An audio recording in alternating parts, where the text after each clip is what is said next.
तो देखिए एक बड़ी ही विडंबना होती है जब हम और आप अपनी बेटी की शादी के लिए तैयारियां कर रहे होते हैं। 100 बार एक एक चीज को 100 बार देखते हैं कि कहीं कोई कमी न रह जाए, खाने से पीने से। सबसे पहले जिस वर के लिए हम अपनी कन्या का गठबंधन करने जा रहे हैं उसके बारे में, खानदान के बारे में, फिर उन तैयारियों में लगते हैं कि बेटी को उपहार स्वरूप देना क्या है। शादी के लिए इंतजाम करते हैं, भाई 4 लोग आएंगे उनको भोजन कराना है। अब देखिए आप और हम सब देखते हैं शादियों में एक से एक अच्छा व्यंजन होता है, बाजी बाजी क्या करता है, भरी थाली ऐसे ही फेंक देता है। अब ये भी नहीं सोच पाते हम कि उस भोजन को इकट्ठा करने के लिए या उस भोजन की जो व्यवस्था है उसको करने के लिए आखिर एक बाप के कांधों ने कितना वजन उठाया है। कांधे झुक जाते हैं जब बेटी की शादी का समय आता है, क्योंकि एक तो मन ये विचलित होता है कि जिसको मैंने बड़े नाजों से पाला है, आज वो बेटी दूसरे घर जाएगी, पता नहीं वो लोग कैसे रखेंगे, क्या होगा। बेटी घर बाबुल के कुछ दिन का ठिकाना है, बेटी घर बाबुल के नहीं आती।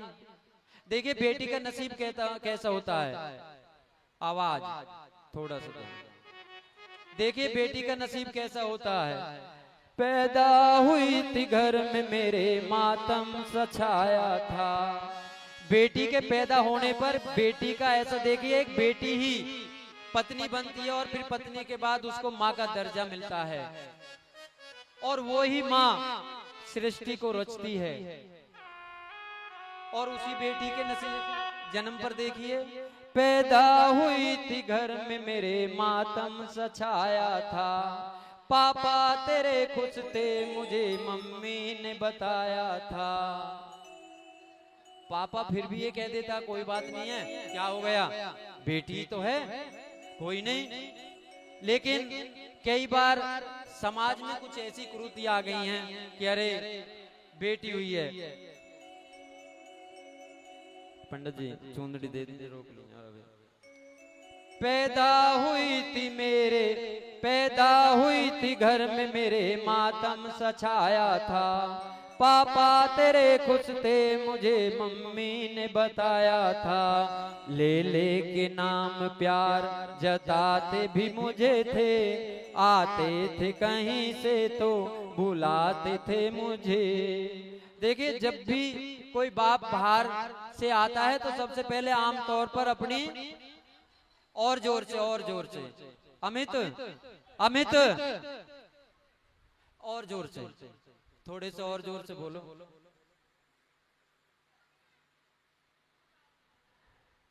आते थे कहीं से तो बुलाते भी मुझे थे, मैं हूं नहीं तो किसको बुलाते हो बाबूजी, क्या याद मेरी आती नहीं।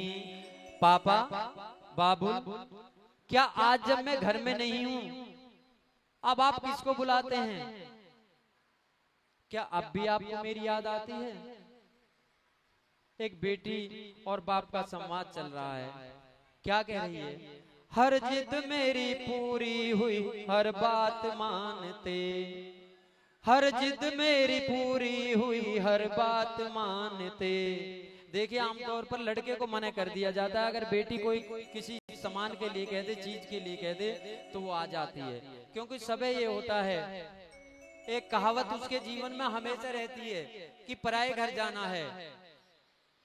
जब बाप के घर है, जब जहां जन्म लिया वहां पर है, तो भी ये सुनने को मिलता है कि पराये घर जाना है, और जब दूसरे घर जाती है तो ये सुनने को मिलता है कि पराये घर से आई है।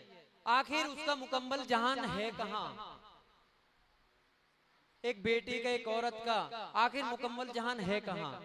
देखिए उसके अलावा इस प्रकृति की रचना नहीं हो सकती, लेकिन फिर भी उसके साथ, तो इसीलिए कहते हैं जो ये माँ का स्वरूप है ये प्रकृति के रूप में है, और प्रकृति देना जानती है, लेना नहीं जानती।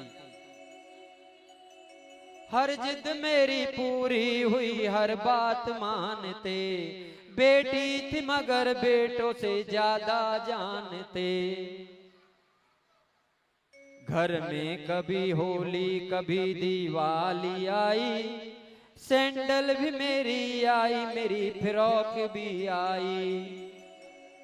अपने लिए एक, देखिए बंदी कहते हैं इस भाषा में, बंदी जैसे एक कपड़ा, एक चादर है, एक अंगोछा कहते हैं, उसके लिए बोला है। अपने लिए एक बंदी भी न लाते थे बाबूजी, छुपाते थे बाबूजी, क्या याद मेरी आती नहीं। क्या कह रही है? सारी उम्र खर्चे में कमाई में लगा दी, दादी बीमार थी तो दवाई में लगा दी। पढ़ने लगे हम सब तो पढ़ाई में लगा दी, बाकी बचा वो मेरी सगाई में लगा दी। बाकी बचा तो वो मेरी सगाई में लगा दी। कह रही है अब किसके लिए कमाते, अब किसके लिए इतना कमाते हो बाबूजी, बचाते हो बाबूजी, क्या याद मेरी आती नहीं। बेटी रो रो कर पूछ रही है, पापा अब तो आपने मेरी शादी कर दी, अब आप आराम क्यों नहीं करते? अब किसके लिए कमाते हो? अब कौन है ऐसा जिसके लिए? सारी उम्र तो आपने कमाई में लगा दी, कभी दादी बीमार हुई उसकी दवाई में लगा दी, हम बड़े हुए हमारी पढ़ाई में लगा दी, फिर मेरी जो कुछ बचा हुआ था वो सगाई में लगा दिया। अब कहते हैं ना कि माँ बच्चों की शादी करने के बाद गंगा जी नहा लेते हैं। अब जब ये सब काम हो गया तो पापा अब आप किसके लिए कमाते हो? एक बेटी बाप की आंखें भर आती हैं, और जब शादी की तैयारियां चल रही होती हैं तो माँ तो देखिए जब विदाई का समय आता है तो माँ सहेलियां सब एक दूसरे से लिपट लिपट कर अपने अश्रुओं को बहा लेती हैं, रो लेती हैं। लेकिन एक अभागा भाग, एक बाप एक कहीं कोने में जाकर चुपके से अपने आंसुओं को पूछ लेता है। उसे ये डर है कि कहीं समाज ये ना देख ले कि एक मर्द होकर आंसू निकल रहे हैं। ऐसा नहीं है कि बाप अपने बच्चे को प्यार नहीं करता, बस थोड़ी कोमलता कम होती है, माँ के हृदय में कोमलता ज्यादा होती है और बाप के हृदय में कठोरता होती है, क्योंकि वहां पर वो दोनों ही चीजें रखता है। तो आज अपने एक कोने में जाकर बेटी की विदाई के बाद एक कोने में जाकर अपने अश्रुओं को पूछ लेता है। तो देखिए बड़ी विडंबना है हमारी और आपकी।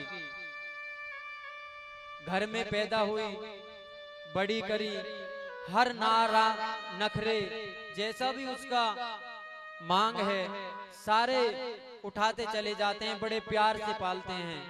लेकिन जब दूसरे घर जाकर आजकल बेटियों को जला दिया जाता है, दहेज के लालच में मार दिया जाता है।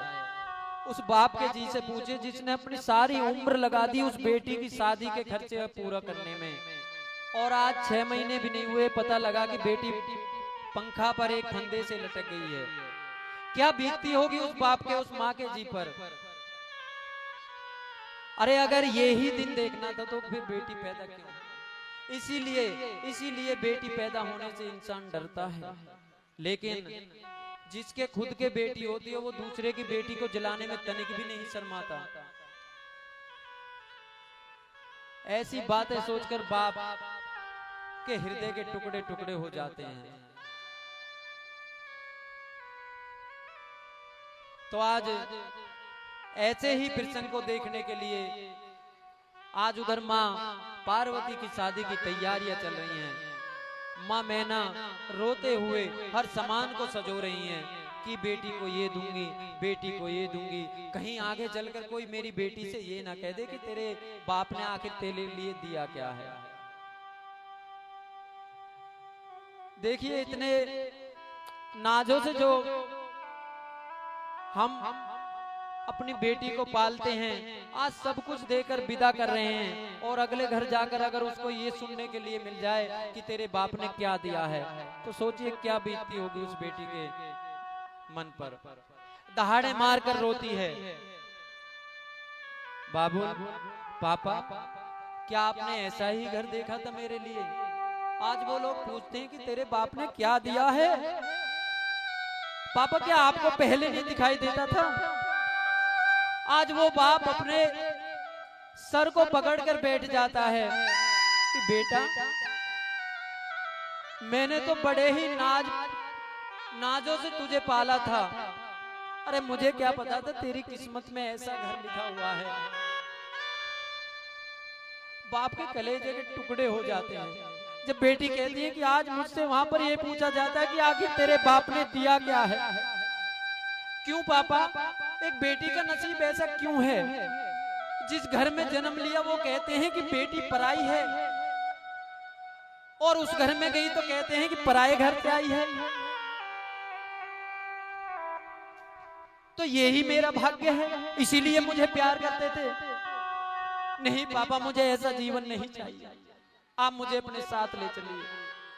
पापा आपकी तरह मुझे कोई यहाँ प्यार करने वाला नहीं है। एक बेटी हमेशा अपने पति में अपने बाप की छवि देखती है।